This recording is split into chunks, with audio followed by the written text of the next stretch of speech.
When my son Bear was born, I thought I understood leadership. I've been building businesses for 15, 16 years. At the time he was born, I had been in leadership for 7 years, even before that. And the truth is, there is nothing that prepares you for leadership like the crash course of being a special needs parent. You can't read your way into it. You definitely can't outsource it. You just have to live it. And living with Bear is one of the most joy giving experiences of my life. And so today, I want to talk to you about the 3 lessons I've learned from being Bear's dad, and I think they're going to matter for you, whether you're building a business or just trying to be a better human. Let's jump in. Let's go. I don't know what comes next, but I couldn't care less. I refuse to feel stressed. There's no fear in my chest. Hit a move with my steps. Walk away from the pain I've been through. This feeling I'm feeling is brand new. This is the moment I break through. Welcome to 10-Minute Masterclass, your weekly mic drop for business breakthrough. I'm your host, Trey Sheneman, and it's our goal each week on this show to teach you timeless business principles that we think are going to help you solve today's business problems. Now, we do that by going through one of the core 4 drivers of growth each week: marketing, sales, ops, and leadership. And in today's episode, we're going to talk about leadership. We're going to continue our series on the greatest leadership lessons that I've ever learned. But today, we're going to talk about a very special leader in my life, my 14-year-old son, Bear. Bear has had a one-of-one kind of life. He's a bit of a medical enigma. He's got some challenges that even now at 14 and a half, almost 15 years of age, are just now getting a diagnosis. And so we've had to live and navigate a lot of unknowns with our son Bear for a very long time. And so I will tell you that being an entrepreneur, especially these last 3 years of entrepreneurship of Bear's life, I find myself in the day-to-day of my business life being obsessed with speed. Just wishing things would go faster. The old adage of move fast and break things. But I will tell you, these last 3 years for me have really taught me, especially with Bear, to learn to just slow down. That rushing might not just break things, it might break people. And breaking people is an outcome that none of us should ever want. And so in today's content, I kind of want to talk to you about lessons I had to learn the hard way of trying to go too fast with Bear and learning to just live at Bear's pace sometimes, and what that might mean for my own development. And I think you're going to find that there's a timeless nature to some of these principles that are going to work in the day-to-day of leading a team with you as well. And so the first one that I would say, the first leadership lesson that I've learned from my son Bear, is that patience isn't passive. It's actually strategic. See, when you're parenting a special needs kid, their milestone development is quote unquote atypical. And since, like I said earlier, most business owners tend to be obsessed with speed, I've really just learned that slowing down, even when it's in the small skills, just like slowing down and appreciating the moment, living at a melodic 3/4 time instead of half time, just slowing down a little bit, is actually where things come alive in our household.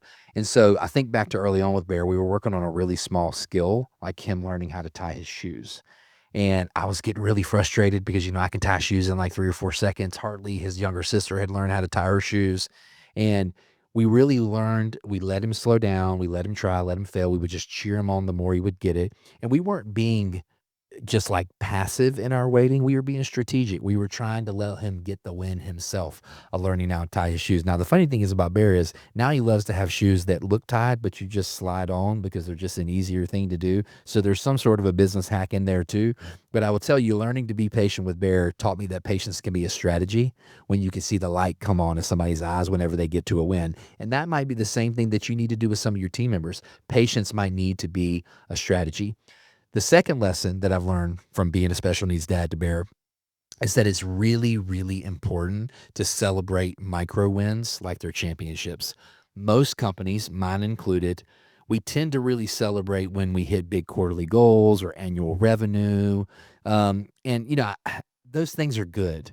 But with Bear and the way he receives appreciation and affection and admonition, we learned that the tiny victories are actually worth celebrating too, because that's actually where you can build momentum in your relationship and the ability for things to move forward. Like, I remember the first time he started learning how to like button his own shirts, put his own outfits together. He comes down the stairs from where his second floor bedroom is, and he's got this outfit on, and you kind of just give him that look like, I don't know, son. I don't know if that shirt goes with that, or even just earlier today, he was getting dressed and showed me what he was wearing, and he had like 19 stains on the front of his shirt, and he was just like, "Yeah, but Dad, I like the shirt." And it's like, sometimes you got to just like, hey, he's putting an outfit together. It somewhat matches. He's excited. He feels comfortable in his own skin. Let's celebrate that. Let's celebrate the level of responsibility that he's taken in his own life instead of being so commandeering about things having to go a certain way. So I would just encourage you, it doesn't have to be a Super Bowl level celebration when the small wins happen, but just a handwritten note to a team member in need, or a calling somebody into your office, or doing a special call where you just tell them, "Hey, we were in a meeting last week and you did this thing, and I just really appreciated the way that you did that, and I wanted to tell you thank you." Little things like that, like the little moments with Bear, they're going to go a long way in the ability for you to build culture inside of your company and strong relationships with your team members. Sure, celebrate hitting year-end numbers, but celebrate hitting daily numbers too. Celebrate, people having a strong work ethic, so on and so forth. The third lesson that I've learned from Bear is to adapt the plan, not the goal. One of our big goals with Bear was for him to find his thing. If you put yourself in our shoes, Bear's condition doesn't allow him to play team sports. It doesn't allow him to be a part of those communities. It means I can think about, I think in 15 years of life, he might have been invited to 3 birthday parties or 4 birthday parties his entire life. But those kinds of things frustrate me more than they frustrate Bear. But even so, we as a family started realizing, Bear loves to spend time at home. Some of it is related to he's on the spectrum. He loves routine. But we also wanted him to find an outlet, find something that he could put his Bear joy into, and we felt like it could be music, which just is a whole crazy story if you actually know more about Bear. And one of his other conditions is related to his hearing, and it would just be amazing if this kid was actually great at music. And the way we decided to take on music was to take on the piano. It was something Bear started being interested in. Now, the early days of piano was a lot of like shoulder shrugging and frustration around I got to go take lessons. Who am I going to be taking lessons from? Thankfully, we ended up finding this really amazing instructor named Mr. Leroy, and they became really good friends. And when we're meeting Mr. Leroy has a suggestion. He's like, "Hey, some teachers want to teach people theory. I don't think Bear is going to be a theory kind of player. I think Bear's going to be a feel kind of player. And if we let him be a feel kind of player, I think we're going to see him shine." So what that meant was Mr. Leroy started coaching Bear into playing songs he loved, songs from video games or movies or stories that he knew. And man, did this kid thrive, starting to learn how to play stuff he was interested in. So practices went from being a battle to now not only can Bear play the piano really, really well, guys. It's so moving when you get to hear him play. But this same way of playing stuff you love has now taken its impact on his little sister, who's 5 years younger than him. And now she's playing the piano and she's learned how to play things she loves. And it just makes our house so vibrant and so alive.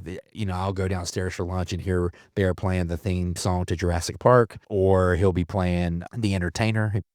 That song, it's a ragtime kind of a song. There's just so much interesting things that happen in our house because we didn't force a lesson plan.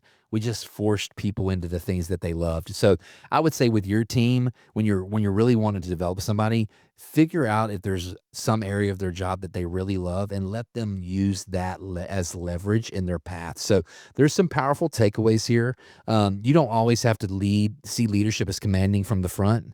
Sometimes good leadership is meeting people where they are and actually coming beside them instead of in front of them and helping them learn to step into their own potential in a fresh way.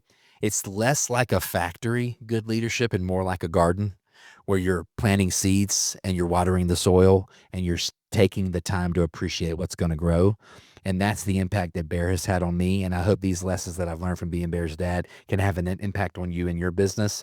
As always, I'm so grateful you would take 10 minutes of your life. Everybody's busy to join us here on this podcast. I hope you got something powerful out of this episode, and I hope we can get connected. So follow me on LinkedIn or sign up for our newsletter on 10minutemc.com. The link's in the show notes. Either way, I hope you'll come back and tune in next time. So until then, I'll see you on the flip side.